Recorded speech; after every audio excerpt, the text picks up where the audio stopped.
Right then, this is a video that I've been thinking about making for a while, and it's something I see a lot in forums on Reddit, people asking about board layouts and ways to create space, ways to fit more pedals onto your board, just generally how to be more efficient with your board layouts.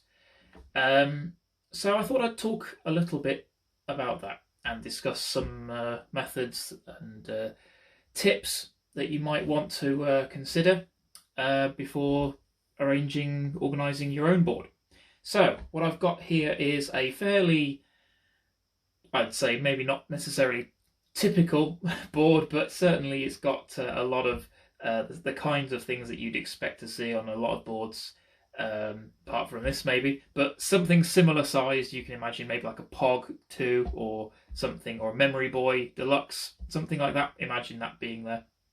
So you've got here fuzz, a pitch shifter, overdrive, there's a C9 organ machine, obviously you've got the Ravish sitar, delay, reverb, and a looper pedal. Now let's say, for example, that you buy a new pedal and you want to be able to put that on here, but you're stuck with this size board. You don't want to lose any effects that you've got here already. You're happy with what you've got. What can you do? Well, there are a number of things that you can look at doing. I'm going to run through my ideas for ways that you can achieve the same sounds or similar sounds whilst also freeing up more space. So the first thing I want to look at is the subject of using pedal risers. So I've got a couple here, different designs. So the ones that Pedal Train make are really good. They are these. They are angled risers like this, aluminium, and they come in 3 different sizes. I've got 2 here to show you. So we've got this smaller size. The medium size is also really good, perfect for pedals like these Electro Harmonix pedals. They almost perfectly fit onto one of those, a little bit smaller than the riser, but you get the idea. They can be really good if you put them on first. They can sometimes give you some clearance to wire cables underneath, letting you bunch pedals up slightly closer than you would normally be able to your pedals that are next to it. So things like that can be really good. The smaller size especially, because there's a lot, there we go, something like this, say, stuck this down a bit too well. Something like this is perfect because it's the exact width of the pedal and it maximizes the amount of clearance that you have either side for running cables, bunching other pedals right up against it, like so. So as you can see here, if I turn the pedal board round a bit, you can see that there is a nice gap there so that you could run the cable from that underneath there, and then you could run the cable from the C9 down below, out of the way, and you straight away you're cutting out a decent amount of space there. So obviously shuffling things around a little bit, you're using that space and putting it somewhere else just by shuffling your pedals around. So that's one method that you can use. Another type of riser that I prefer actually for this kind of thing is this. These are made by a company called Diego. They're quite hard to find these days for some reason, but they are amazing. If you can find something similar to this, that's got basically a lift on both ends. So that means you can put your individual pedal like that on your board, and you can run the entire cable out of the pedals either side of it underneath without getting in the way, and then there's usually clearance on top as well to run your cables in and out of whatever pedal you're using there. So something like that, say, you could use there to lift the middle pedal up, lets you then bunch the pedal next to it right up against it as well. So that's bringing in the gap there.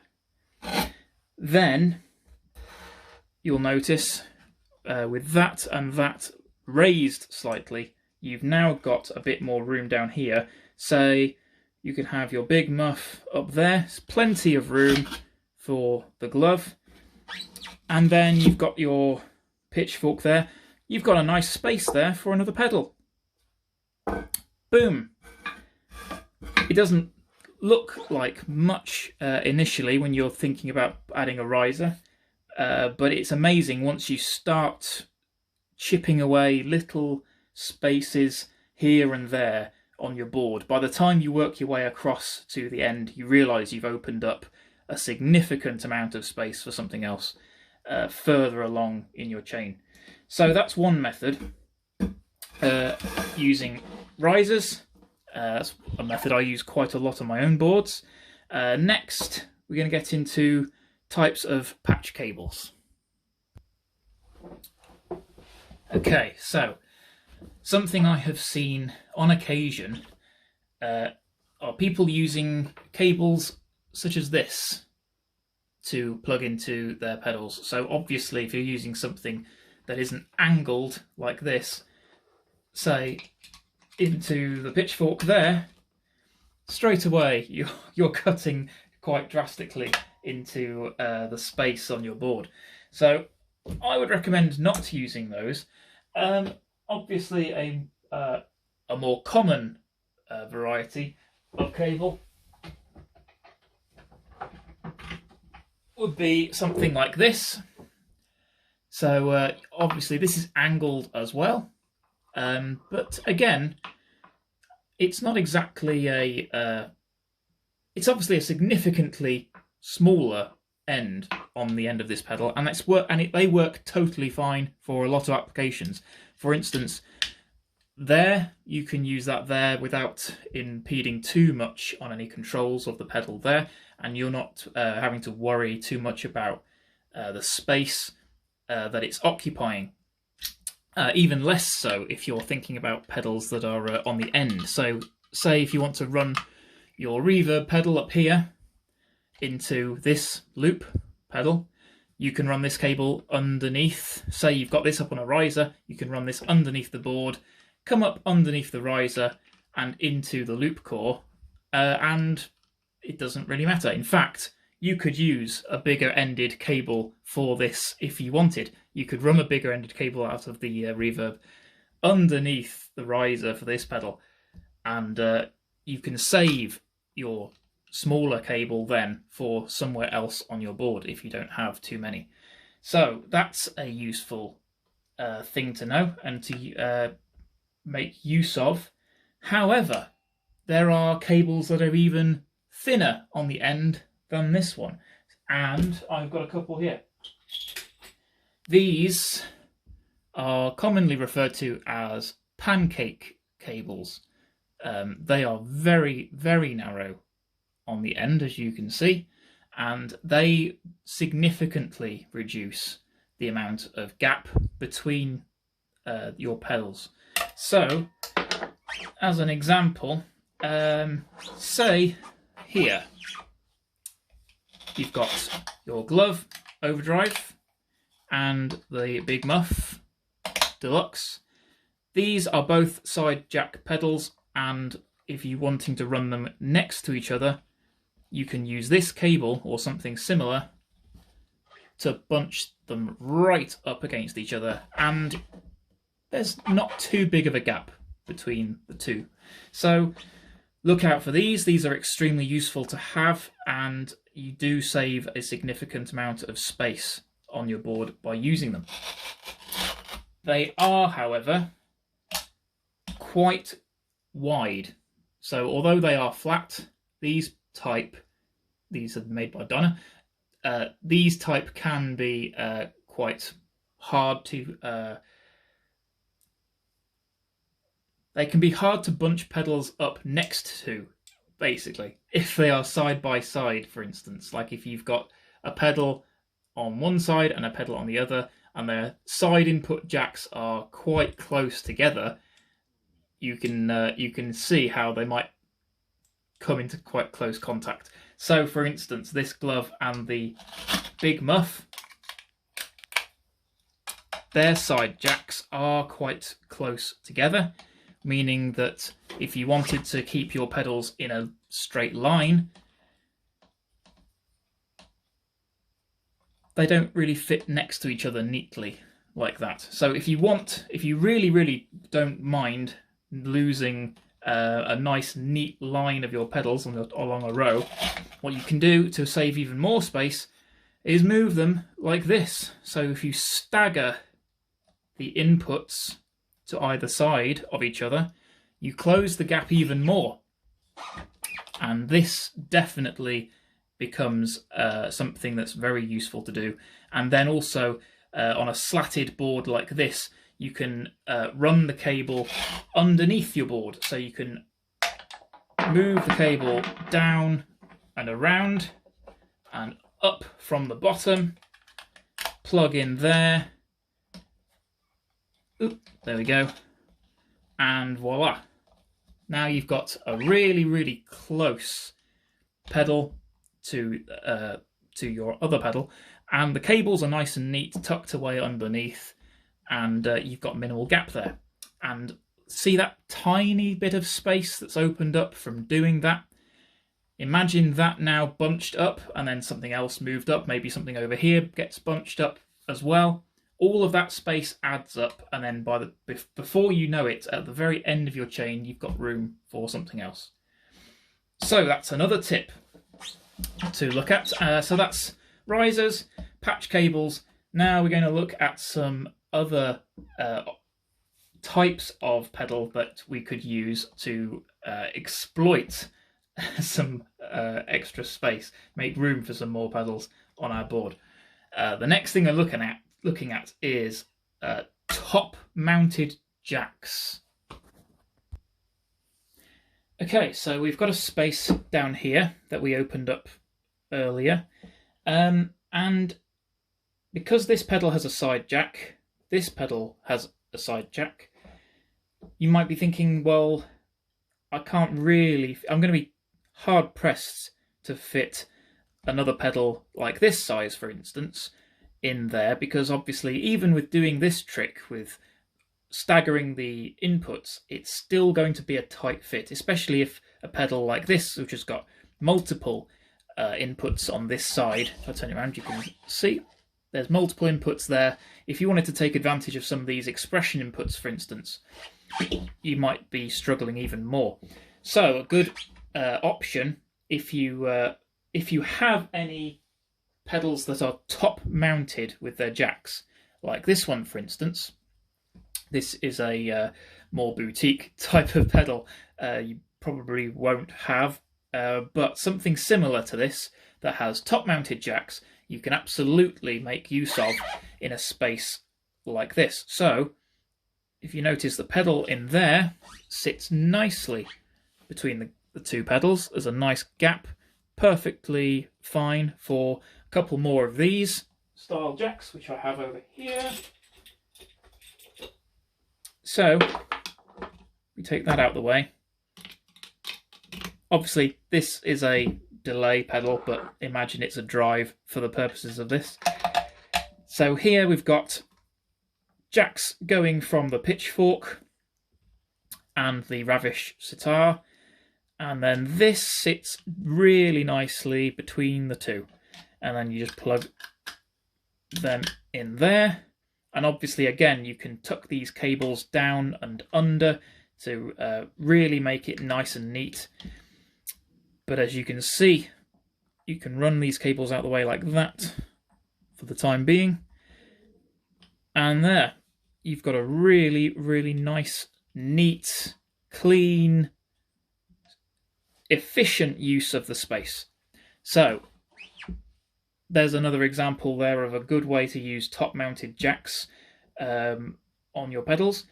If you have got more than one pedal with top-mounted jacks, it's a really good idea to put them next to each other, because obviously if you don't need to use the side of the pedal for anything, you might as well make use of that by implementing it on your board. It's going to save you maybe up to an inch of space. So if you have a top-mounted jack pedal and you currently have it on your board in a spot that maybe isn't really taking full advantage of the fact that it has top-mounted jacks, you might want to rethink that a little bit. So perhaps, for instance, you're using it on the end of your board, either the beginning or the end.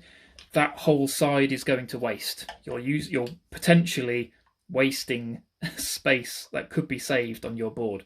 So yeah, have a think about that. Maybe consider ways that you can reorder your board to take advantage of these wonderful things. So it's definitely a very useful thing to be able to have and to make use of if you have a pedal, obviously, that has top-mounted jacks. So a lot of people go out of their way to buy pedals specifically that have this feature on them, this design layout, for this exact reason, because they are easier to fit onto your board.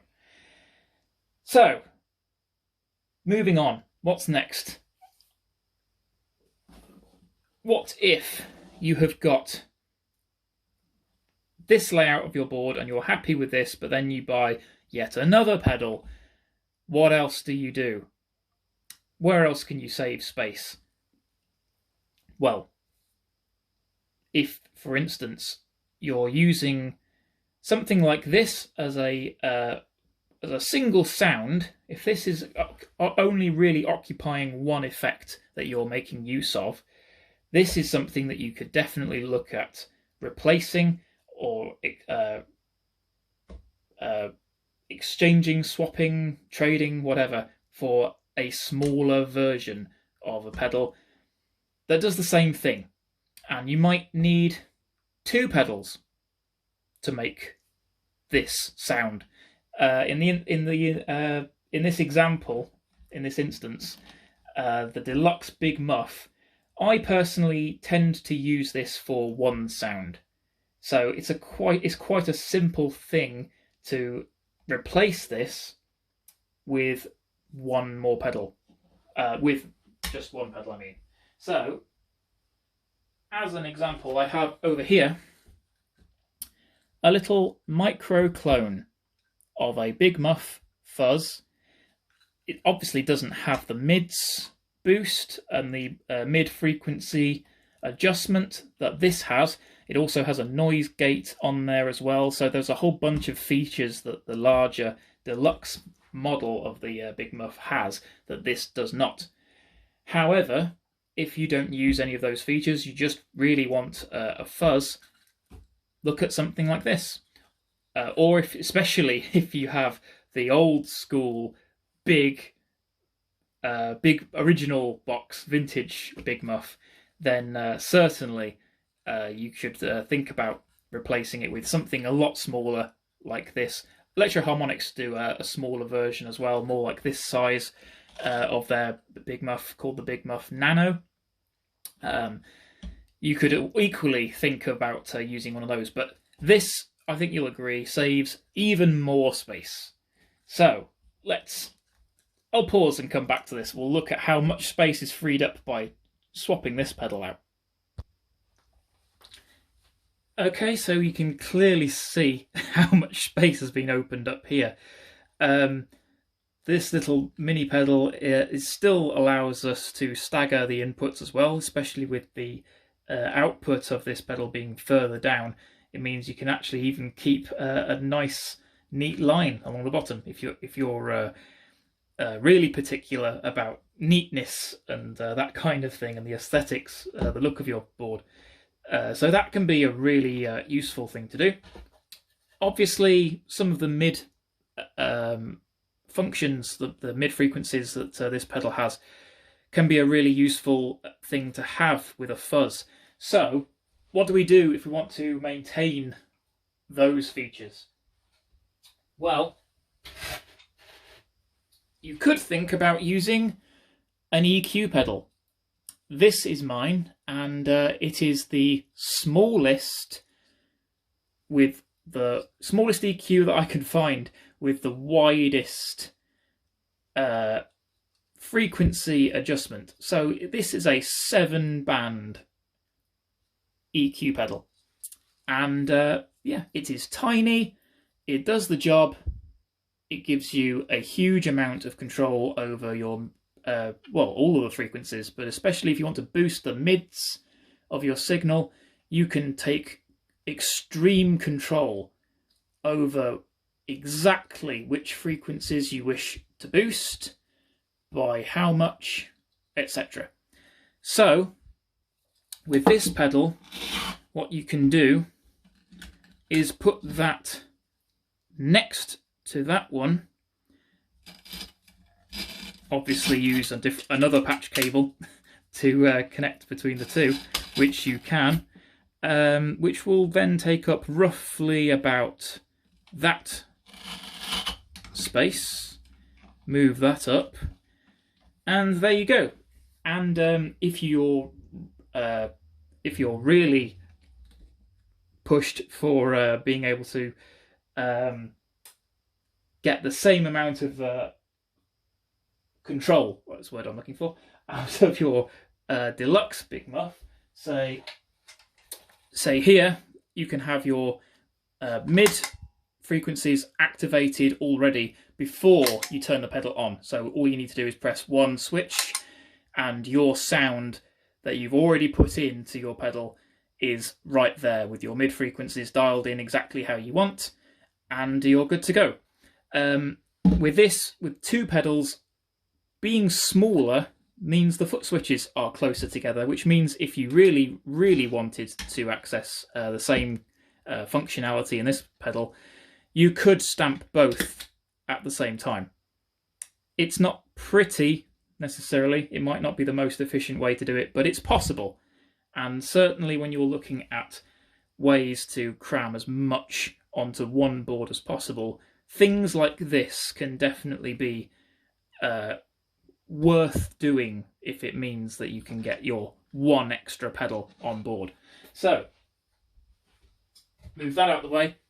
Now, that has freed up more room for another pedal. So, let's say that you've got a fairly regular sized pedal here. You can, again, with the pedal this side is on risers, so you can theoretically bunch that right up against there, leaving just enough room for a cable to come out of this side and a cable to come in this side. So you might have to shuffle these around, move them up and down a little bit to stagger them, to really make sure that you can get the cables in there. But as you can see, it's definitely possible to be able to get that pedal in there, in that gap. And then with everything wired up, that is a pretty decent looking board, I think you'll agree. Like, that's pretty neat. There's everything is within easy reach. Some of these pedals on the back row might be harder to get at, but again, using the risers that we were looking at earlier, say you could use this one, you could use the medium-sized riser in this position, for example, and then you've got this pedal in between the two raised sections, lower down, cables going in and out underneath, very neat, tucked out of the way. That means you could then bunch this pedal even further up, move that even further up, and if there was space the other side, you might even have room for another pedal on the end here. So these three pedals could then all be raised up on this riser. Because it is angled like that, it means the front edge of the board, I'll angle it up like this to show you. That means the angle then lifts up like this, raising the height of these foot switches to somewhere around here, which, as you can imagine, gives you a lot more clearance over the tops of these pedals on the front row. So that's another area that you can look at. We've looked at risers, we've looked at smaller patch cables, top-mounted jacks on pedals, smaller alternatives for your pedals. There's a couple more areas, believe it or not, that we can still look at to increase, maximize, and create more space on your board. Okay, so now let's say you've had this board now for at least 3 days, and then you go and buy, let's say, a really fancy brand new pedal, and you think, oh, I definitely need this on my board, but it's kind of unique. It doesn't really do anything that my other pedals can already do, so I definitely don't want to lose anything, but I need this at the same time. I'm going to have to get a bigger board. Not necessarily. So let's put this out of the way. And then you can look at your board in an interesting way of thinking, what do I use on this board that maybe only I use for one thing, or I only have one sound that I use that pedal for? Specifically, look at the bigger pedals that you have. We've already done the fuzz. We've kind of worked our way around that a little bit in the pursuit of saving space. But now it's time to turn our attention to this monstrosity. The Ravish sitar, it's obviously a bit of a niche pedal. It does have some really cool functionality in it as well regarding like the hold switch. It has presets, so you can have different effects in there that you can scroll through. There's a ton of stuff like that. However, it is, at the end of the day, a sitar emulator. So if there was a sound in here that you only really want to use for one song, or a part of a song perhaps, you could think about putting this elsewhere. So let's unplug that. Depending on your rig, depending on your board, depending on quite a few things actually, you could keep this off your board and have it somewhere else, but still have access to it by means of this. This is a bypass loop switch. What it does is it works just like a regular pedal, plugs in, plugs out to your chain, and it continues the flow of your signal through your board. However, it also has a send and a return jack. What they do is you plug a jack into both of those and send them off, preferably a longer patch cable if you have one available, or you might have to purchase one.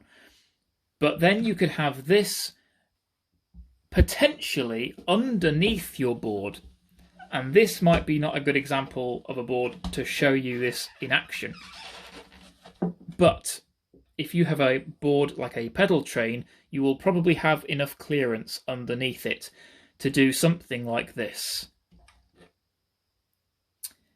Again, it might not be pretty, it might not be the most, it might not be what you want to do with your pretty and expensive pedal to put underneath your board like this, but it could potentially be an option for you. Another thing that you could do is if you had really long cables that you could run this to, you could have this over by your amp, either on top or near, and you could literally have this plugged in to a power source far away from your board and just run the cables from it into this.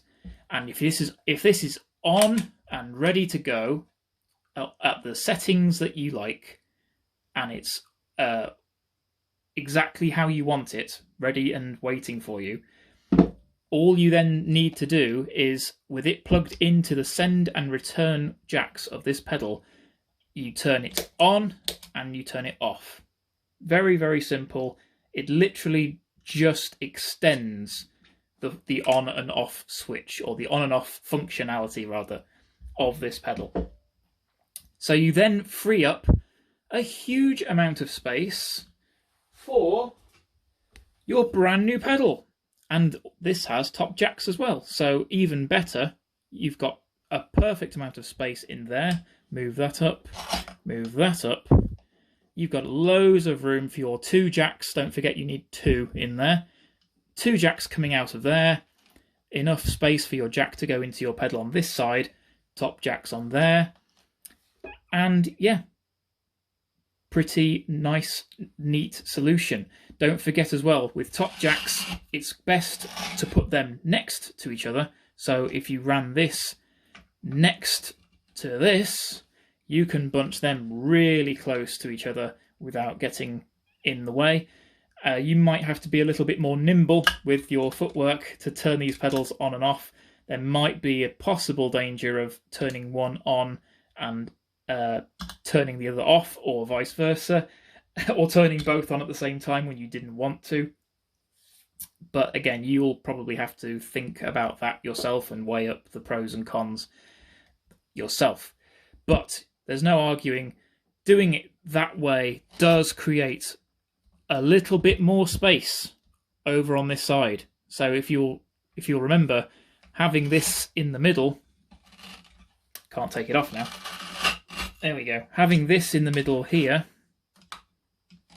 is all well and good. And having that there is all well and good. But there is no real space for anything else in between. Putting that there as tight up as it'll go, and putting that there as tight as it'll go, you get a little bit more space over here. And as we've already discussed, it might not look like much, it might not look as though it's worth even doing. However, across a whole board, and if you've got a big board, things like this can make a huge difference.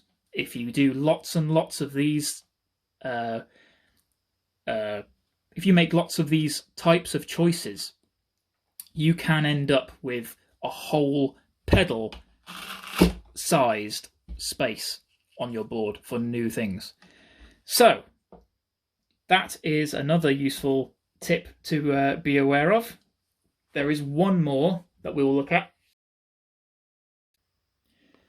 The last thing, the final tip that I have for you, is always on pedals. Now, this won't apply to everyone. Not everybody has pedals that they have that are always on in their chain. But something like this, for example, might occupy that space for you. So this is a clone of a Timmy overdrive.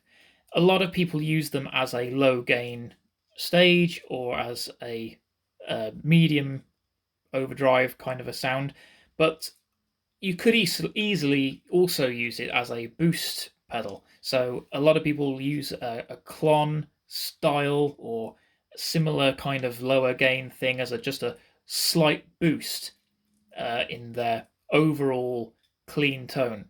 So if that is the kind of thing that you use in your chain and it is always on, and you have a board that is already full like this, you can do something that, well, we've already looked at a similar method to this earlier with this pedal, but essentially you can look at mounting always on pedals like this one underneath your board, like so. So again, if you have a pedal board with more ground clearance than the one I'm using here, this shouldn't be a problem at all. So you stick some Velcro underneath, especially if it's aluminium. There'll be a much tighter bond between the adhesive and the metal than on the wood here. But I've got some Velcro here that I have used before for a power supply. But yeah, just to give you an idea, you can have that plugged in to your chain, but mounted underneath. A quick press of the button to turn it on, and it will be on in your chain. Obviously, you might want to put some elastic bands maybe around the knobs, just to stop them from spinning or turning or losing your settings while it was underneath your board like that. You can even take the knobs off and replace. Well, even just taking the knobs off would be a pretty good way to keep your settings in place. But you can replace, take the knobs off, put rubber washers underneath the knobs, and then when you replace them, they're much harder to turn and a lot less likely to muck up your settings. So that's another way that you can find space on your board if you have anything like this. The voice is starting to go in this long last video. So yeah, that's another method of saving space on your board if you use something like that. So hope this has been useful. I hope you've found these tips to be of benefit. Even if you only use one or two of these tips in your own lives on your board, I would say it's been worth it.